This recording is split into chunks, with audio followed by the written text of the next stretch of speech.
a new department at the EASA since 1st of January called the Innovative Air Mobility Department. So this department is within the EASA Certification Directorate, which typically in the past was primarily focused at product certification, large airplanes, small aircraft, etc., etc.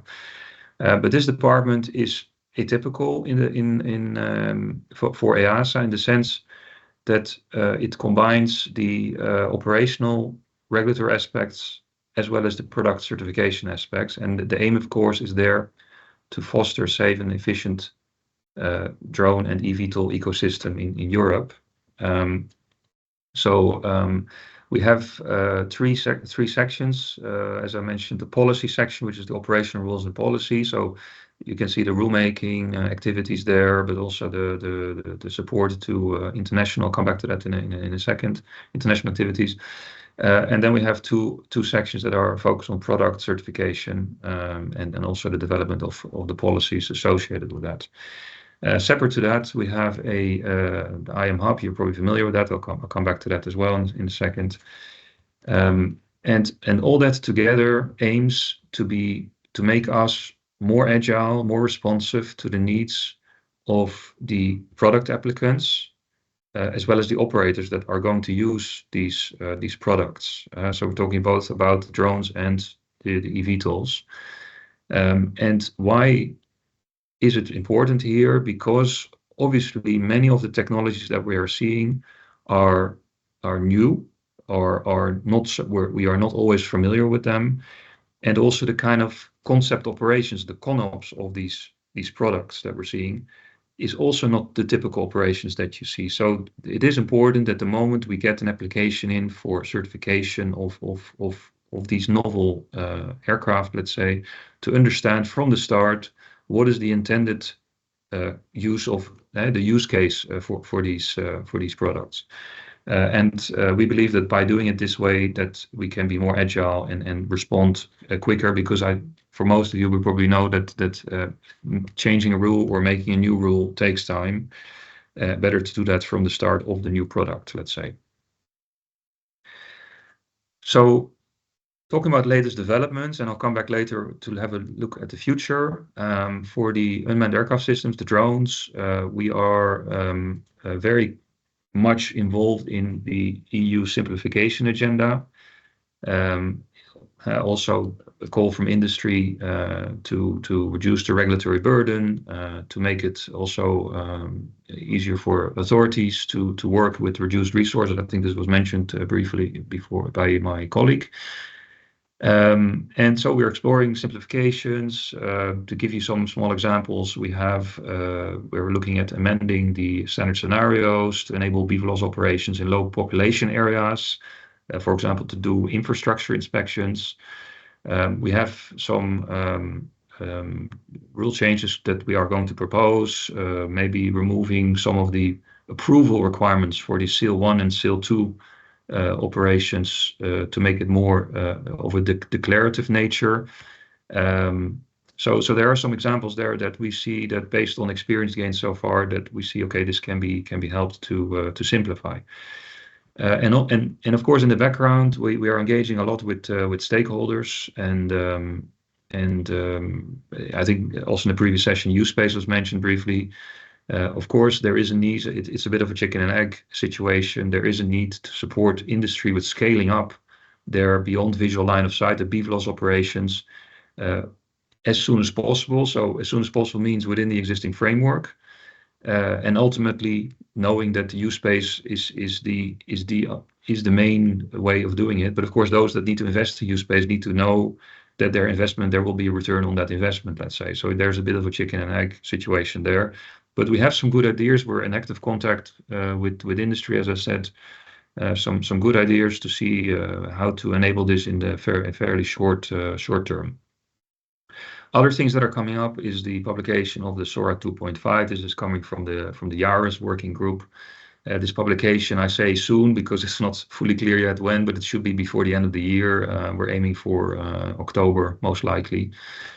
So that is coming. And of course, just to be aware that that the unit dealing with the product certification or verification of the unmanned aircraft systems. So at the moment, we don't have any drones yet that are there for certification purposes. We have mainly drones that are in the specific category, and for that purpose, we have a service where we do so-called design verification reports. So these are kind of evaluations focused on the containment that is sometimes required when you do your SORA and the SIL4 activities there. So that is an ongoing with several drone manufacturers that are coming to us for these evaluations. In parallel to that, we have a special condition that deals with light unmanned aircraft systems that are above 600 kilograms. And there we have to develop the means of compliance. So the decision was taken some time ago to make sure that special conditions are more performance-based, so objective-based standards, which means that the means to comply are not always there. So it's left up to industry. I think this was also one of the wishes of industry at the time. But of course, that provides some complications, and that this means a means of compliance is sometimes needed, because otherwise it will be very difficult for some of the industry stakeholders to actually achieve the objectives of the special condition.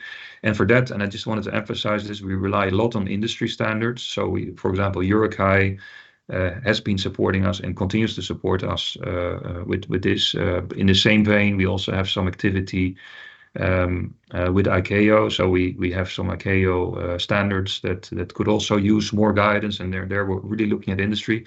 At the same time, we see that industry itself, if we come back to resources, also does not always have the resources. So there, I think there's a need to actively, collaboratively try to make sure we have the resources to enable the development of such compliances going forward and guidance materials. International cooperation I mentioned. So obviously there's a link with ICAO. There's the so-called AAM study group, the Advanced Air Mobility Study Group, that is looking forward to the enabling of the certified drones and to make that into the ICAO framework, let's say. So that is actively ongoing. Of course, there's an ICAO assembly this year for which we'll have some papers, and there's some talk about operations over the high seas, which may also be relevant in Sweden there. So that is with ICAO. Then we have this EASA working group that has been going for some years now. The main focus and where we see a benefit for EASA still going forward is their focus on further providing further guidance on the air risk side of drone operations. So this is ongoing. I understand there are some meetings coming up that further guidance and discussions on this particular important aspect that also touches on the beyond visual line of sight operations is going to be tackled. And the last point is the facilitation of product transfers. And I know this is also coming up quite often in our engagement with industry, of course. The drone manufacturers, as well as the eVTOL manufacturers, for the few that we have, of course, look for easy transfer of their products to the United States, and to other parts of the world. So we have regular engagement with our so-called CMT partners. These are the United States, Brazil, and Transport Canada. So there's 4 of us, and here we're trying to find ways of making that process and to move drones between those kind of areas easier, as well as for the VTOLs.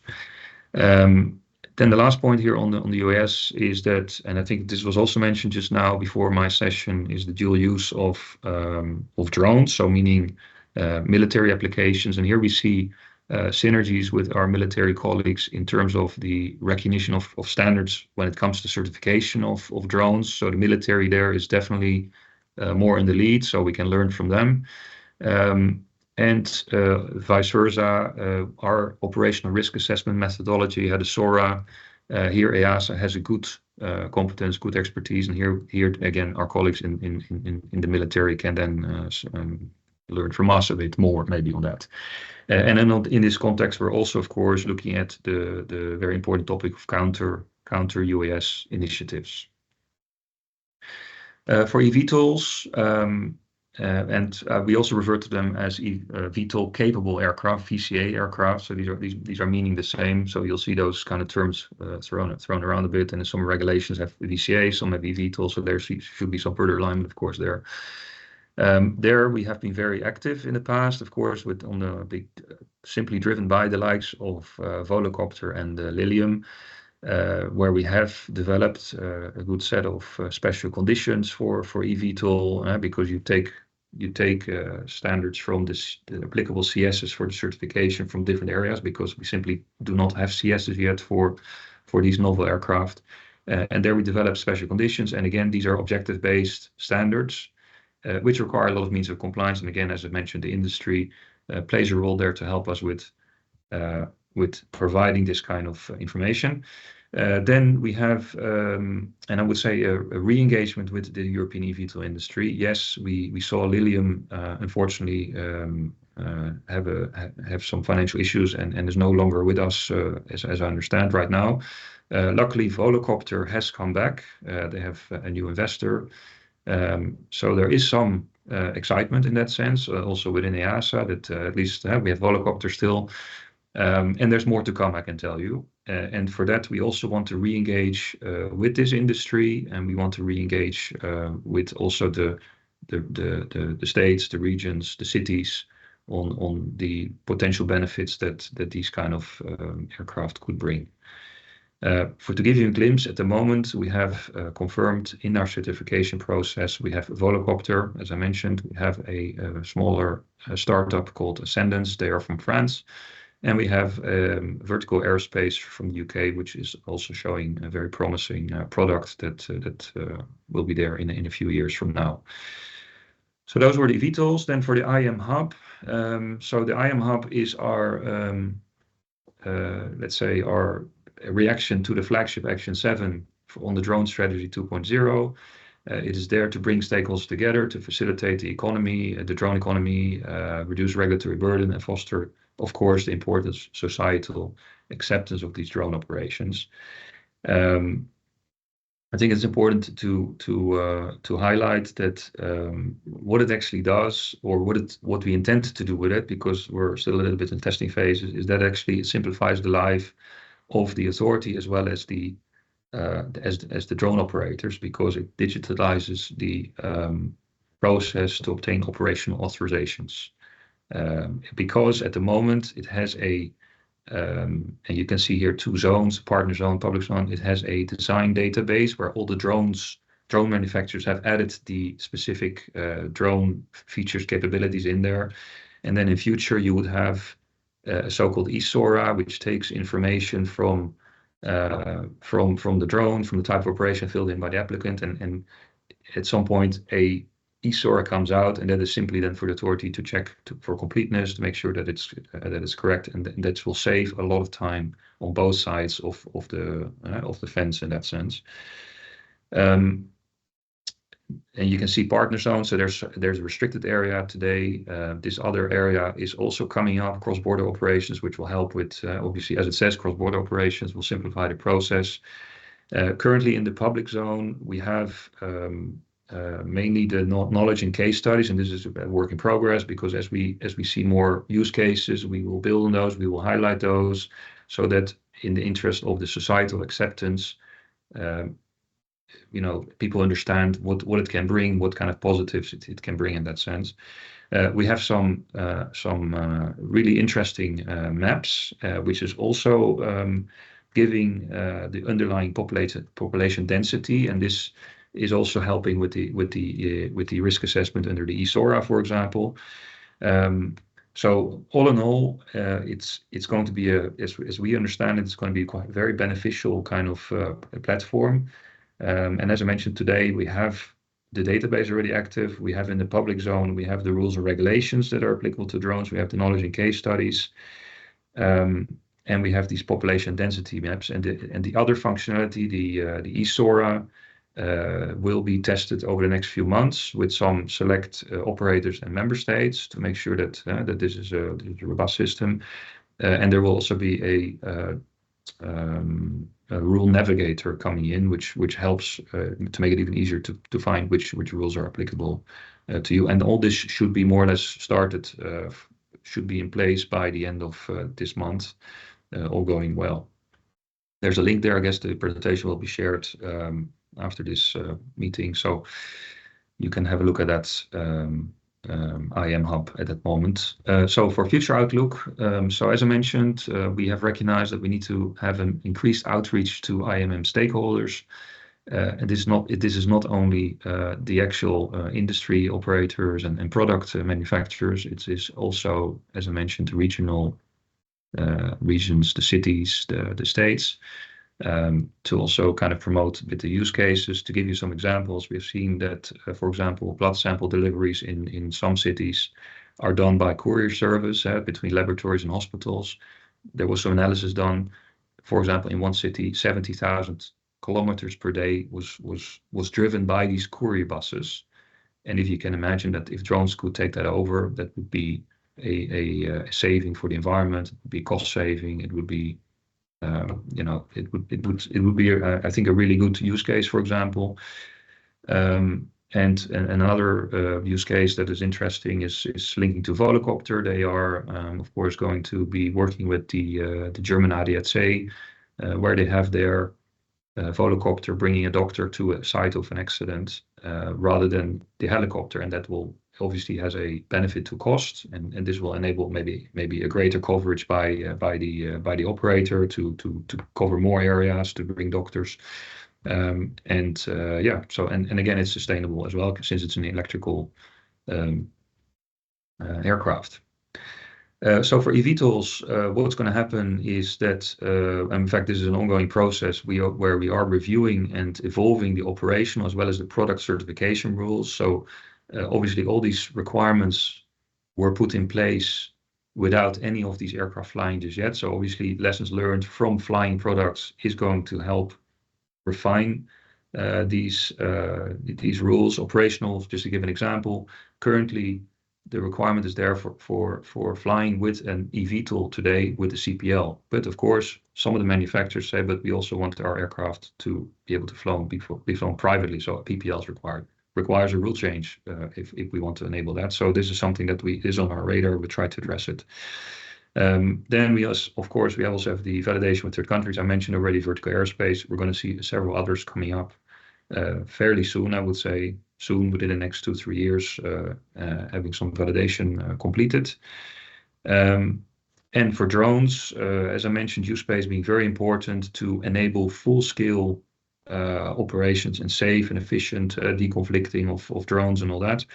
And until that time, and of course we are promoting, we say use space is the way to go, but we recognize the scaling up we might need to do some testing before the use space or in parallel bits. So this is still to be looked at. And as I mentioned already, the framework for the US certified category is going to be looked at, and as we're already engaging with ICAO on that. For the IAM hub, once it's all up and running, it's clearly about implementation, uses by stakeholders, and growing this hub. For us, a little caveat is that, of course, the funding, as always, talking about resources, needs to be secured in a sustainable way, and this is not there yet, but we are actively working on that.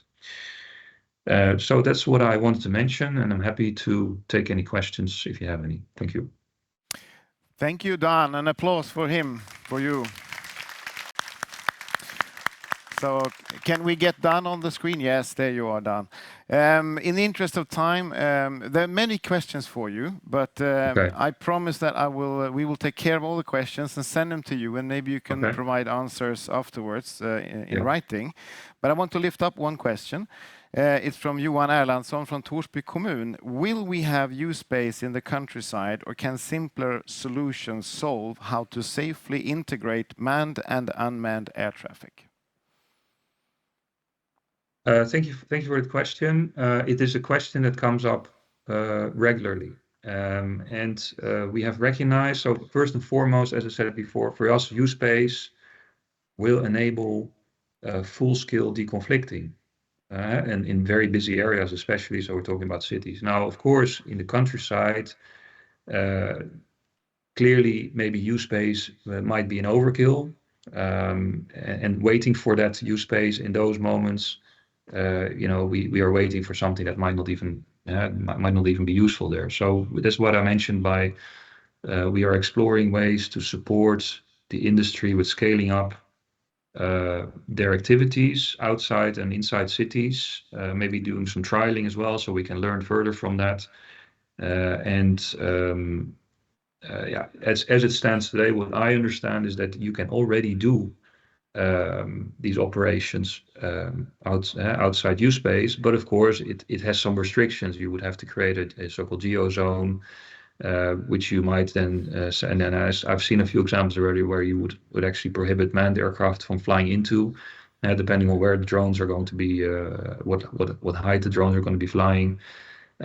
So the tools are already today in the existing regulation. Of course, you need to talk to the member state, to the authority there, because airspace matters are for the state itself primarily. So if you want to launch an operation with at least sort of limited to a limited number of operators, then a geo zone could work in the absence of the use space today. Okay, Dan, thank you very much for being with us this morning, and I want to give you a round of applause again while we send you off to the next day for the next meeting. Thank you. Thanks, Stefan. Hope to see you soon.